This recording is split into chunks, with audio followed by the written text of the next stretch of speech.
ஸ்ரீதர் வேம்பு சார் வணக்கம். நான் கொஞ்ச நாளா அவங்க ட்வீட்ஸ் எல்லாம் ஃபாலோ பண்ணிட்டு இருக்கேன். கரப்ஷனை பத்தி கடந்த ஒரு வாரமா ரொம்ப அதிகமா பேசிட்டு இருக்கீங்க. ரொம்ப நல்ல விஷயம், சிஸ்டம்க்கு தேவையான விஷயம். இந்த சிஸ்டம்ல கரப்ஷனை நம்ம ஒழிச்சே ஆகணும். ஆனா எனக்கு உங்களோட ட்வீட் மேல சில ஐயப்பாடுகள் இருக்கு. சில மூன்றாம் தர இன்ஃபுளுசர்கள் பண்ற அரகுர உண்மையை பேசுற மாதிரி எனக்கு ஒரு ஃபீல் வந்துச்சு. ஏன் அப்படி சொல்றேன்னா, உங்களோட சீரீஸ்ல ஃபர்ஸ்ட் ட்வீட்ல இந்த கவர்மெண்ட் வந்த உடனே எனக்கு ஸ்பீடா ஸ்கூலுக்கு அப்ரூவல் வந்துருச்சு அப்படின்னு, உங்களுக்கு ஸ்டேட் கவர்மெண்ட் அப்ரூவலே தேவையில்லைன்னு ப்ரூவ் பண்ண உடனே அதை சேஞ்ச் பண்ணி டிடிசிபி அப்ரூவல் கிடைச்சதுன்னு சொன்னீங்க. அதை நீங்க முன்னாடியே டிடிசிபி அப்ரூவல் ரொம்ப ஸ்பீடா கிடைச்சிருச்சுன்னு சொல்லிருக்கலாம். நீங்க ஆளுநரை தனியா சந்திச்சு பேசுற அளவுக்கு ஒரு இன்ஃப்ளூயன்ஷியலான ஆளு உங்களுக்கு பழைய கவர்மெண்ட்ல கிடைக்கல. கரப்ஷன் இருந்துச்சு, உங்ககிட்ட பிரைப் கேட்டாங்க. அன்னைக்கே ஒரு கம்ப்ளைண்ட் பண்ணிருக்கலாம். சரி, கம்ப்ளைண்ட் பண்ணல, அட்லீஸ்ட் ஒரு ட்வீட் போட்டுருக்கலாம். இப்பவும் நீங்க போட்ட ட்வீட்ல யார் கேட்டாங்க, எவ்வளவு கேட்டாங்க, அந்த ஆபீசர் யாரு, இல்ல அந்த பொலிட்டீஷியன் யாரு, எந்த நேம் டீடைல்ஸும் இல்ல. இப்படி பேசுனீங்கன்னா அது அவதூறு. டெட் கேட் தியரின்னு ஒன்னு இருக்கு. இந்த கவர்மெண்ட் ஃபார்ம் ஆனதுல இருந்து ஏகப்பட்ட பிரச்சனை. டிவிகே ஃபங்க்ஷனரிஸ் மேல செக்ஷுவல் அண்ட் போக்சோ கேசஸ். போன வாரம் ஒரு மினிஸ்டரோட பவுடர் வீடியோ பயங்கர வைரல். இது எல்லாத்தையும் தசை திருப்புறதுக்கு டிவிகே எக்கோ சிஸ்டம் தான் போன வாரம் ஃபுல்லா கரப்ஷனை பத்தி பேசிட்டு இருந்தாங்க. அதே லைனை நீங்க எடுத்து பேசும்போது எனக்கு சில சந்தேகங்கள் வந்தது. அப்புறம் உங்க ட்வீட்டுகளை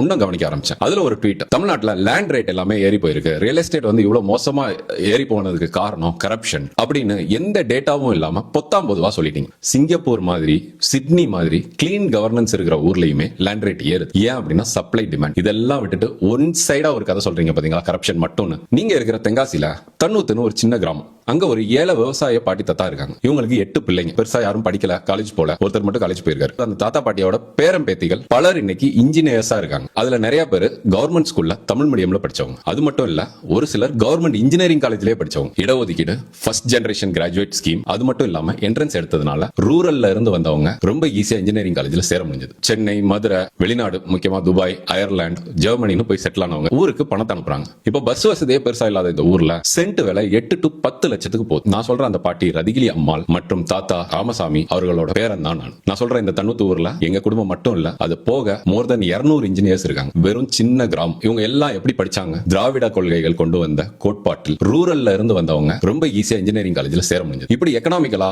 இந்த திராவிட கட்சிகள் ஊரை டெவலப் பண்ணி வச்சது. நீங்க அரசியலா பேசணும்னு முடிவு பண்ணிட்டீங்க. அதனாலதான் கரப்ஷன் மட்டும் தான் காரணம்னு எல்லாத்துக்கும் சொல்றீங்க. அப்படி சொல்ற நீங்க இந்த ஆட்சி வந்ததுல இருந்து ஹார்ஸ் ட்ரேடிங் நடந்துட்டு இருக்கு. டெமோக்ரஸியை கேலி குத்தாக்கிட்டு இருக்காங்க. 2 நாளைக்கு முன்னாடி ஹார்ஸ் ட்ரேடிங்ல சிஎம் பேரே டைரக்டா அடிபட்டுச்சு. இன்னைக்கு அதை மறைக்கிறதுக்கு டிஎம்கே மேல ஒரு பழிய போட்டு அதுல ஒரு 3 பேரை தூக்கி உள்ள வச்சு பேச்ச மாத்துறாங்க. அகைன் அதே டெட் கேட் தியரி. நான் உங்ககிட்ட இருந்து நிறைய எதிர்பார்த்தேன். உங்களை ரோல் மாடலா நினைச்சு பலர் தமிழ்நாட்டுல இருக்காங்க. வெறும் கரப்ஷன் தான் இவங்க பண்ணாங்கன்னு எஸ்டாப்ளிஷ் பண்ண ட்ரை பண்றீங்க. அதுல நீங்க தான் எக்ஸ்போஸ் ஆகுறீங்க.